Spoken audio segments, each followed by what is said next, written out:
في المرة السابقة وفي هذه الدار الكريمة وتحت رعاية سماحة الشيخ والحضور الكريم اجتمعنا آنذاك من أجل مناقشة الحدث في سوريا، الثورة السلمية في سوريا التي تعبر عن حقيقة المطلب الشعب السوري، كل الشعب السوري.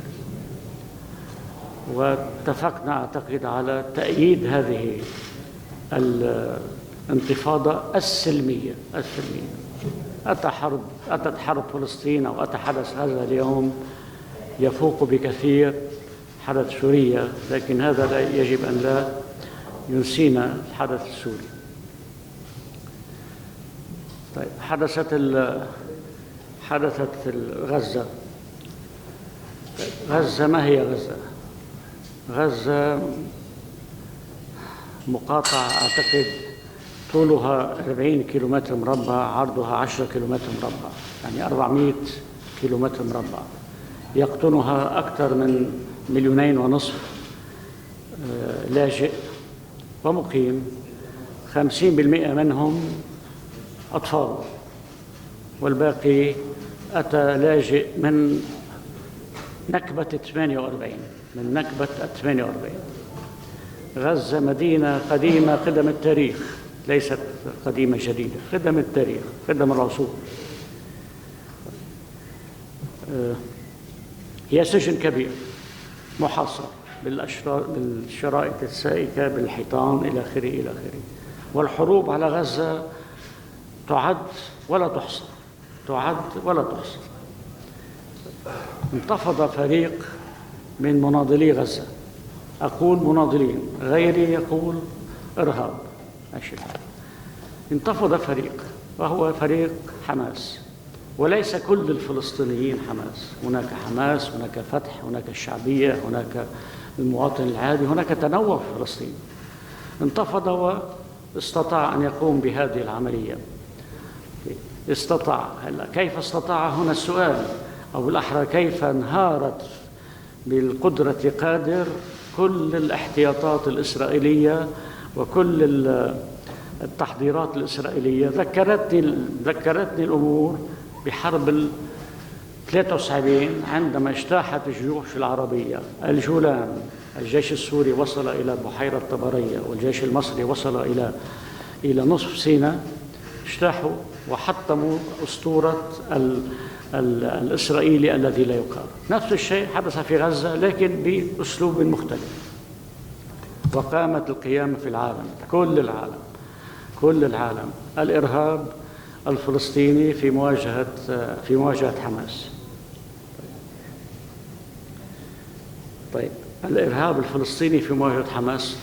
سأقبل بهذه المقولة، لكن هل أحد منكم رأى اليوتيوب تبع باسم يوسف الذي بتمنى تشوفوه؟ باسم يوسف أدان حماس على طريقته، لكن قال طيب هناك من يقتل يوميا في الضفة.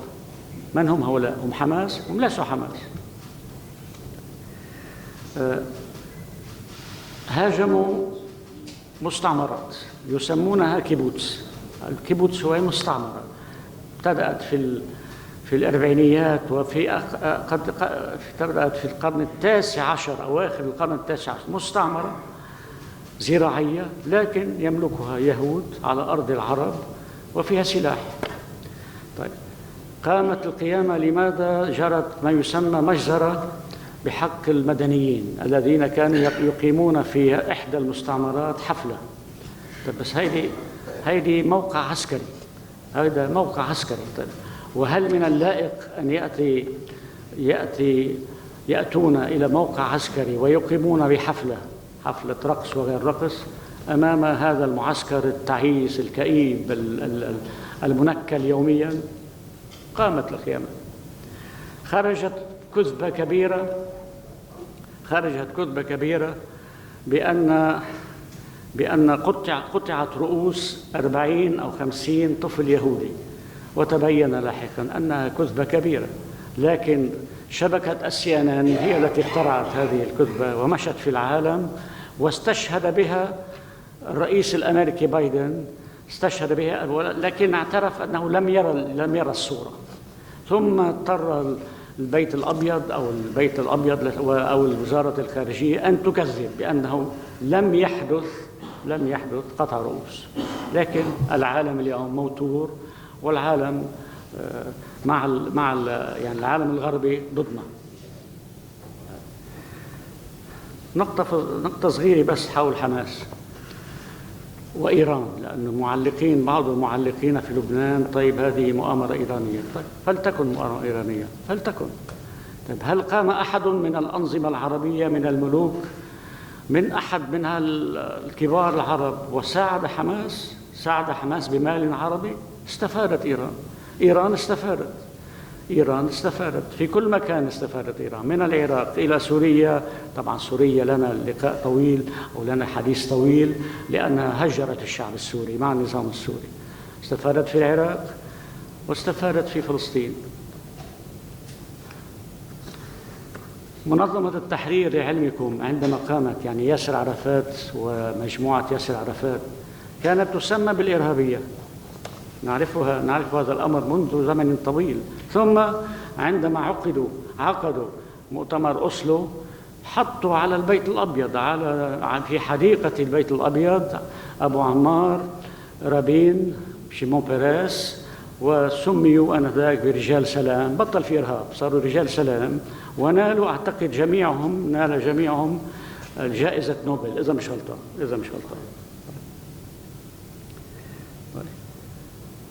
الأرض مقابل السلام. والدي كمال جنبلاط علمني على هذا المبدأ، أنه يعني لن نختار الأرض أو الأحرى من النهر إلى البحر، يعني إجلاء كل اليهود. لا، الأرض مقابل السلام بتسوية في الضفة الغربية. ثم يعالج قضية المهجرين أو اللاجئين الفلسطينيين في لبنان، في سوريا، في الأردن إلى غيره. لكن قبلنا نحن من هذه المدرسة. لكن السؤال المطروح، هل بقي شيء من تلك الأرض كي نطرح السلام؟ طيب ما قالها الأمير عبد الله في لبنان أي سنة بعد 2002، وقالها الملك فهد من قبل، ونرددها: الأرض مقابل السلام. طيب ليس هناك أرض، هناك 800,000 مستوطن يهودي على هذه الأرض يحاصرون ما تبقى من عرب. ب800,000 يعني هن 800,000 والعرب 2,500,000، يعني تقريبا النصف. ثم تركوا بمفاوضات أوسلو، تركوا الحرم مجهول الهوية. أبو عمار رفض التوقيع في آخر لحظة على التسوية في أوسلو، لأنه ترك الهرم مجهول الهوية، لأن المشروع اليهودي بناء كنيس يهودي على شو اسمه هذه المجلس الأقصى. هذه بعض الملاحظات.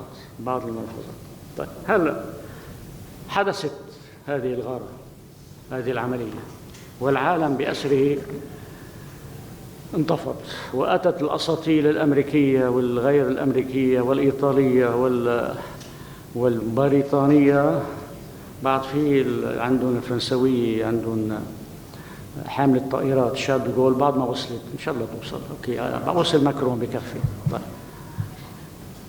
علينا أن نتوقع في حال ابتدأ الهجوم على غزة. وعندما أقول الهجوم على غزة، ليس هناك هجوم سريع، هناك هجوم تدريجي، لأن هناك مدينة فوق الأرض دمرت وتحت الأرض موجودة. إذن سيحاولون أن يدمروا ما تبقى، وهذا هجوم سيكلفهم، لكن قد يرتد إلى الداخل اللبناني. لذلك شعاري وكانت نصحي الشخصية مع وفيق صفا والحاج حسين خليل من خلال غازي العريضي واليومية تقريبا، أن لا نستدرج إلى الحرب، اليوم في الجنوب الحرب ماشي، لحد هلا في شي 28 شهيد لحزب الله، 28 وعم بيزيدوا. لكن عدم توسيع رقة الحرب، تجنيب الداخل. الرئيس بري الذي رأيته واجتمعت معه والرئيس ميقاتي كلنا نتفق على مساعدة، مش مساعدة، يعني نصح الحزب أن لا نستدرج. لكن طبعا الأمر لا يعود فقط إلى الحزب، عندكم أيضا إسرائيل، ماذا تريد إسرائيل؟ هذا أمر ما فيني أعرف عنه شيء، بس بعرف أنه قد يكون لها نوايا عدوانية. لذلك اجتمعنا اليوم أو نجتمع اليوم برعاية سماحة الشيخ كي نفكر في حال كبرت الأزمة كيف نتخذ الاحتياطات التموينية. لا أعتقد أن هناك أزمة تموين. الطبية قيل لي بأن يعني الدواء موجود، طبعا سعر الدواء شيء آخر. المستشفيات في الجبل إلى حد ما جاهزة. قمنا في الحزب الاشتراكي بخلية أزمة بالتعاون مع الدولة. لا نستطيع أن نخرج عن مساعدات الدولة، يعني الهيئة العليا للإغاثة مع الصليب الأحمر مع الدفاع المدني مع غيرها من المؤسسات، لأنه بدك تلحق. وفي حال نزوح كثير وبعد الإشارة، بعد الإذن من يعطينا الإذن الرسمي طبعا الأستاذ عباس الحلبي وزير التربية، لابد تدريجيا وفق كميات النزوح أن نستخدم كما فعلناه في 2006 أن نستخدم تلك المدارس للإيواء. طبعا يبقى لاحقا المستلزمات الطبية والمستلزمات المعيشية، الفرش والتخوت وإلى آخره. الله بيهون، أنا أشوف هذا كان يعني سبب الاجتماع اليوم.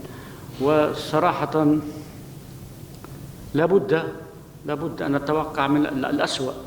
هذه المرة يعني استفاق بعض القادة العرب على مقولة قديمة، وهي مقولة تهجير الفلسطينيين الترانسفير. هذه قديمة، هذه سنة 67 بعد ما احتلوا اليهود إسرائيليين. كل مرة انغلبت إسرائيليين الضفة، خرجت أصوات بأن شرق الأردن هو البديل. هلا الرئيس المصري كمان تذكر، بس بالآخر في لعبة. كيف بدي لكم؟ طيب في فلسطيني اليوم، حتى الفلسطيني الذي نزح إلى جنوب غزة، جنوب شيء يعني ينصحوا إلى شمال غزة، جنوب غزة. طيب هل هو بحماية؟ طيب أعطوه الحماية. طيب ليش ما بتفتحوا معبر رفح؟ من الذي يقفل معبر رفح؟ هذا سؤال. من الذي يقفل 20 قافلة بالنهار لمساعدة 2.5 مليون بشري، نصهم أطفال؟ بيكفوا 20 قافلة بالنهار؟ ما بيكفوا. في لعبة خبيثة عم تنلعب. مش وقت هسه ندخل بالشريعة، هيك شارع قد ما بدك وكتب انكتبت عن هالموضوع. فلنعد إلى أنفسنا، إلى لبنان.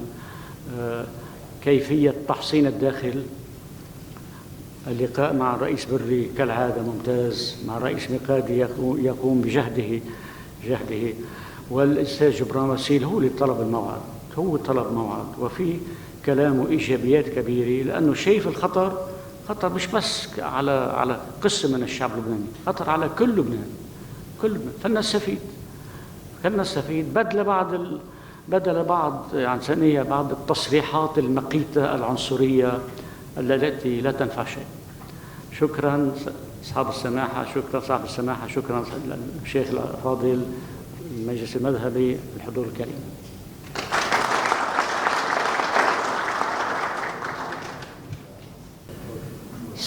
سقطت سهوا، بس مشي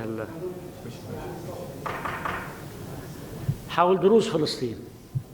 عملت تويت: الذين جندوا قسرا. في قسم منهم قسرا، في قسم منهم طوعا. طيب أوكي، قلنا قسرا.